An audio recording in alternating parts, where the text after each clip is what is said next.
Oh Mohammed, vis autant que tu veux, tu finiras par mourir. Vous savez, ceux qui mettent la mort devant leurs yeux, à chaque fois qu'ils font ou qu'ils délaissent quelque chose, ceux-là, on peut espérer qu'ils auront une bonne fin. S'ils sont sincères, Allah subhanahu wa ta'ala leur accordera ça. Il faut que le musulman vive avec ça, qu'il peut mourir à n'importe quel moment. Allah tabaraka wa ta'ala parle de cette réalité qui est la mort, qui est un verre amer que toute personne va consommer. Dans Surat Al-Zumar, Surat 39, verset 30, Allah tabaraka wa ta'ala dit Innaka mayyitun wa innahum mayyitun. Allah Azza wa Jal dit en vérité tu mourras. Ya Muhammad, tu vas mourir. Et ils mourront eux aussi.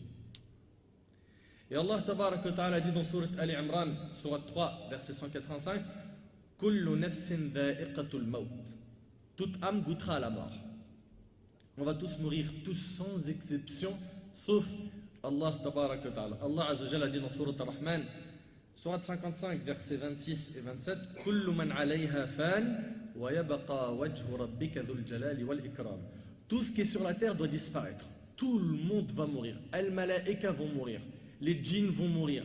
Tout le monde va mourir. L'ange de la mort va mourir. Israfil qui souffle dans la trompe va mourir. Seul subsistera la face de ton Seigneur, plein de majesté et de noblesse. Il n'y aura qu'Allah tabaraka wa ta'ala qui restera, qui lui est le vivant qui ne meurt jamais, Azza wa Jal. On va tous mourir, tous sans exception, sauf Allah tabaraka wa ta'ala. Puis après cela, comme vous le savez, Allah subhanahu wa ta'ala, il recréera la création pour le jugement. Et après la mort, ce n'est pas la fin, mais c'est le début de toute chose.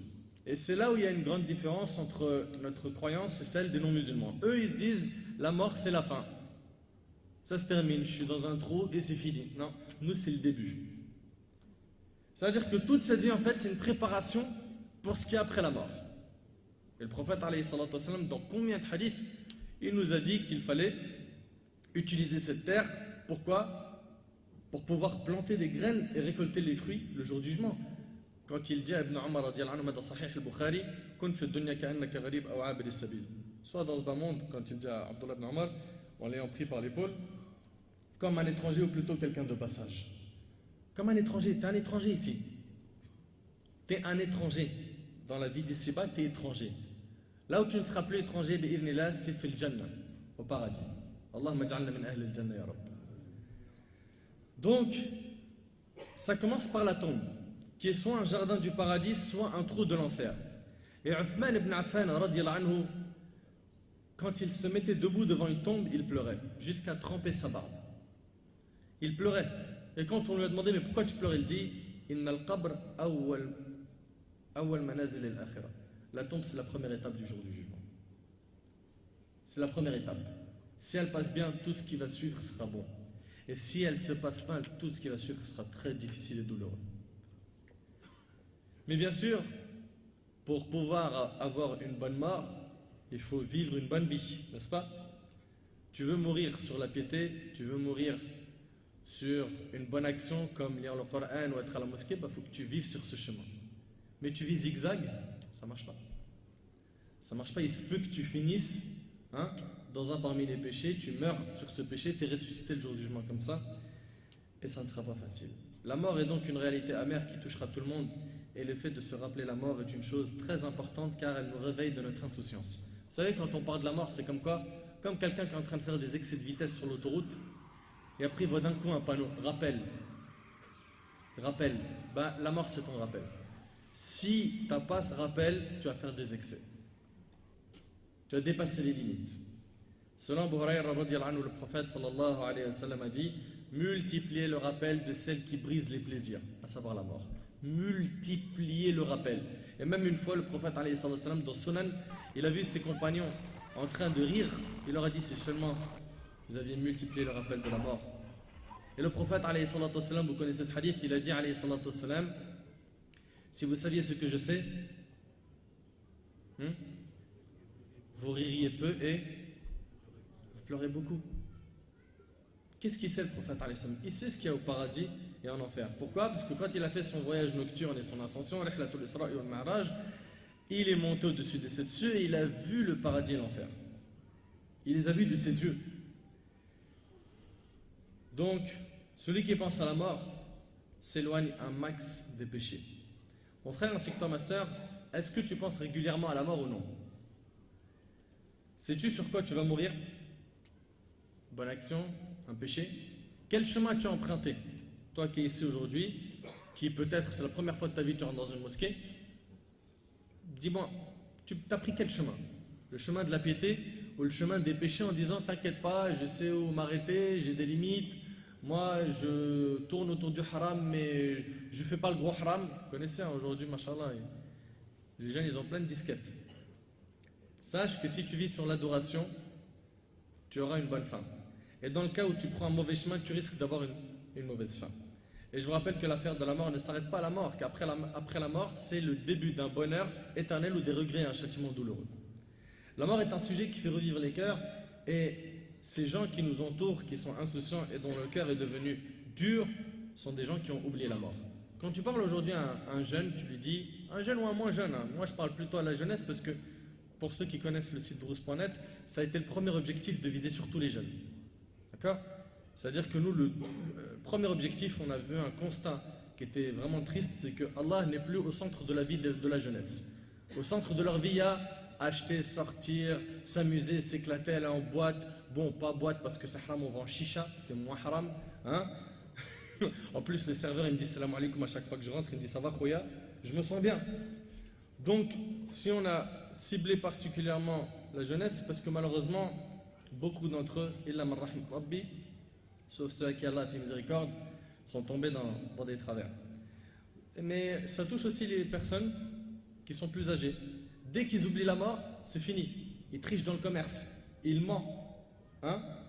Ils ne respectent pas ses engagements. Il fait tout pour gagner, même si il va écraser des personnes. Et ça, c'est parce que les personnes ont oublié qu'ils vont mourir un jour et qu'ils seront présentés seuls devant Allah tabaraka wa ta'ala. La mort est le sujet qui fait revivre les cœurs. Et comme je vous l'ai dit, ceux qui font énormément de péchés aujourd'hui, c'est les insouciants qui ne pensent pas beaucoup à la mort. Voire, ils n'y pensent presque pas. Alors que nos ancêtres, les pieux prédécesseurs, rahimahumullah, eux pensaient tout le temps à la mort. Mon frère, ma soeur, la mort, elle frappe sans prévenir. Et ça, franchement, ça fait peur, ça. C'est que du jour au lendemain, tu vois quelqu'un disparaître. Il est avec toi aujourd'hui, il est assis avec toi à la conférence, il sort d'ici, il se fait écraser par une voiture, ou bien il se fait agresser hein, dans la gare ou autre. Ça, il n'est plus là.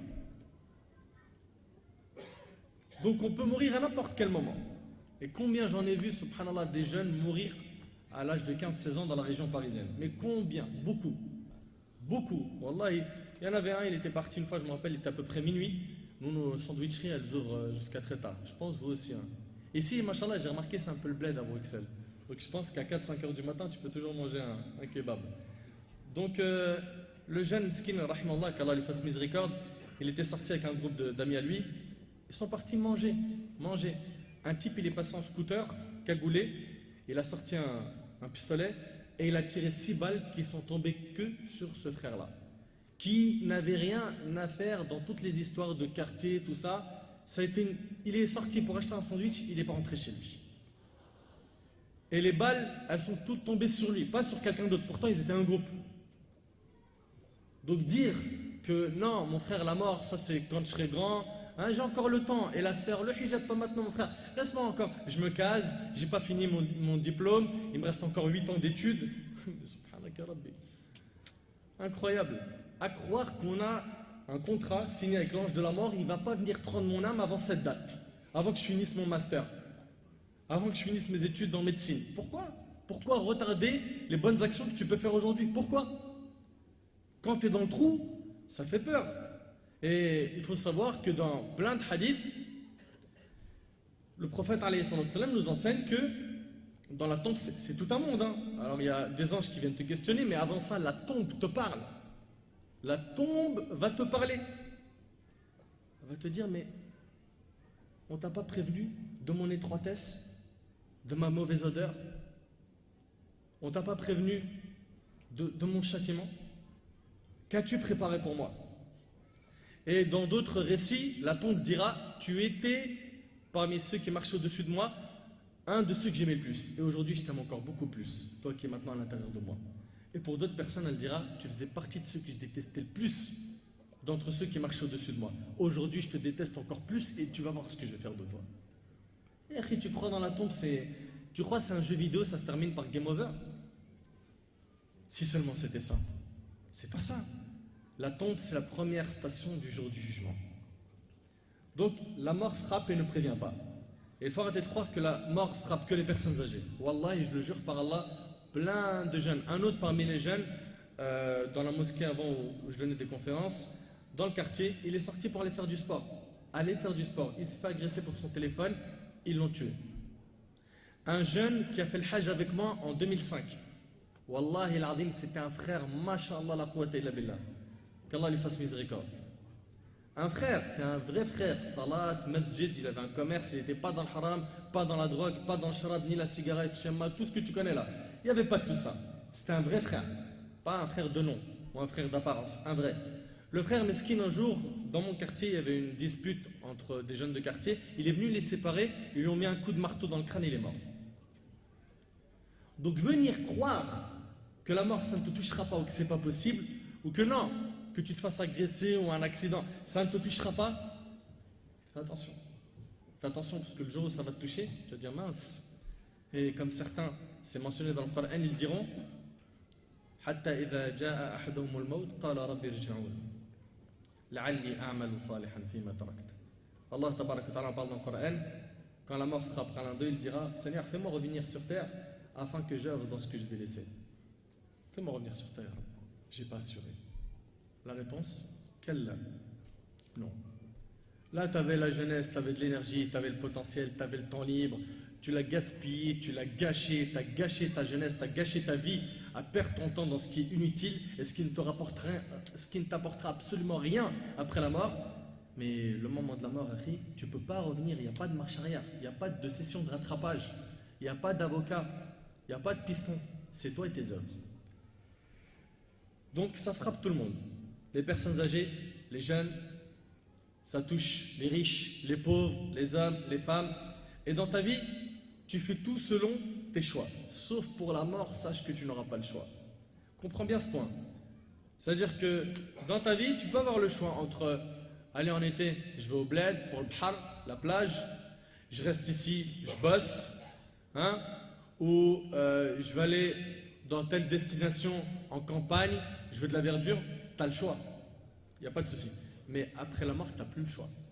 Les chemins, ils sont tracés en fonction de tes œuvres. En fonction de tes œuvres. Qu'Allah Azza wa Jalla nous accorde une bonne fin.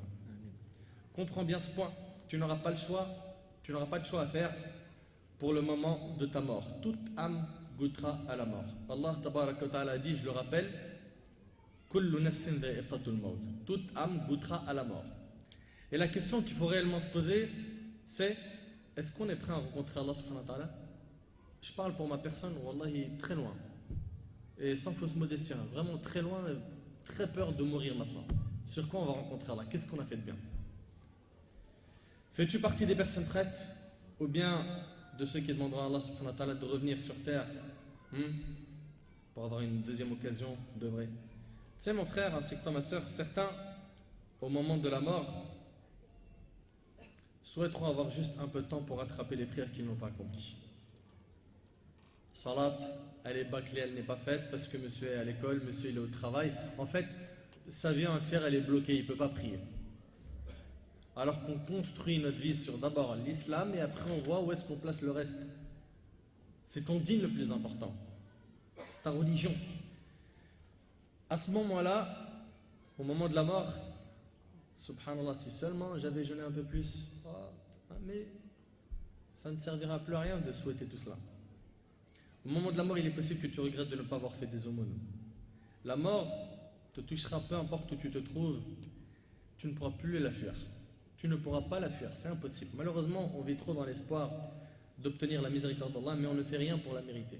C'est-à-dire que même les gens qui sont ici présents, qui se disent « Ouais, c'est vrai, t'as raison mon frère, la mort, ouais, mais Allah il est Ghafur Rahim, t'inquiète pas, il va tout me pardonner. » Mais t'as fait donc le nécessaire pour mériter la miséricorde d'Allah? T'as fait le nécessaire? Le prophète, lui, à qui il a été pardonné ses péchés futurs et dans le passé, il priait jusqu'à ce que ses pieds enflaient. Il pleurait la nuit, alayhi salatu wassalam. Quand dans la bataille de Badr, tous les compagnons étaient fatigués de la bataille, lui, la nuit entière, il a passé en salat. Et il disait à Bilal, repose-nous par la prière. On regarde son repos, il le trouve dans l'adoration. Et lui, il n'était pas en sécurité. Et il est toujours là à être craintif, à pleurer par crainte d'Allah subhanahu wa ta'ala. Et nous, la baisse alina, mon frère, moi, tout va bien. Faire attention les frères, faire très attention.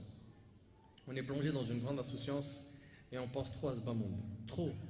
Tu décortiques aujourd'hui la jeunesse, surtout collège, lycée, puisque je sais qu'il y en a beaucoup, là j'ai détecté pas mal de jeunes, machallah, qu'Allah les préserve, dites Amin. Qu'Allah subhanahu wa ta'ala les raffermisse face à toutes ces grandes vagues de tentations qu'ils rencontrent, parce que c'est un âge difficile qui traverse. Et le lycée aussi, la fac aussi c'est difficile, mais collège, lycée, c'est incroyable. C'est incroyable.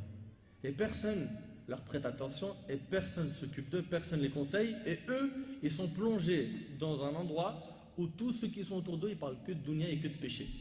C'est la concurrence dans les péchés, c'est la concurrence entre celui qui a le meilleur téléphone, les meilleures fringues, les meilleures chaussures, celui qui va dans les plus beaux endroits, qui a écouté les derniers clips, et ceci, cela. Ouais. Je vous rappelle que l'ange de la mort est rentré dans nos demeures ou celles de nos proches. Il est déjà passé près de nous pour prendre une autre âme que la nôtre. Et un jour, il entrera chez nous pour prendre notre propre âme. On va tous mourir et il ne restera qu'Allah tabaraka wa ta'ala. Allah tabaraka wa ta'ala dit dans Surat Al-Jumu'ah, la sourate du vendredi, Surat 62, verset 8. Écoutez bien avec moi ce verset, avec les oreilles du cœur et pas avec les oreilles de votre tête. Écoutez attentivement. Allah subhanahu wa ta'ala dit quoi? قل إن الموت الذي تفرون منه فإنه ملاقيكم ثم تردون إلى عالم الغيب والشهادة فينبئكم بما كنتم تعملون. Dis, la mort que vous fuyez va certes vous rencontrer. Tu l'as fui la mort. À peine tu as une petite fièvre, ça augmente un petit peu, chut, médecin. T'as faim, tu sens que c'est chaud, tu peux aller dans n'importe quel endroit pour manger. T'as trop soif, tu penses que tu vas mourir. Pareil, tu es prêt à acheter la bouteille d'eau à je ne sais combien. Tu fuis la mort. Mais un jour, elle va te rencontrer. Ensuite, dit Allah subhanahu wa ta'ala, vous serez ramené à celui qui connaît parfaitement le monde invisible et le monde visible et qui vous informera alors de ce que vous faisiez. Donc c'était quoi le premier conseil de Jibril alayhi salam au prophète alayhi salam qu'on a détaillé? Oh Mohammed, vis autant que tu veux. Tu finiras par mourir. Enregistrez, Parce que si c'est pour dire à la fin de la conférence, comme je l'ai entendu des centaines de fois, le Durous, pas le Dars, le Durous il était trop bien, je ne veux pas entendre ça, ça ne m'intéresse pas. Nous ce qu'on veut, c'est qu'on enregistre. Et il n'y a que 5 phrases enregistrées. Oh Mohammed, vis autant que tu veux, tu finiras par mourir. Ensuite, il lui a dit, et fais ce que tu veux, tu en seras rétribué.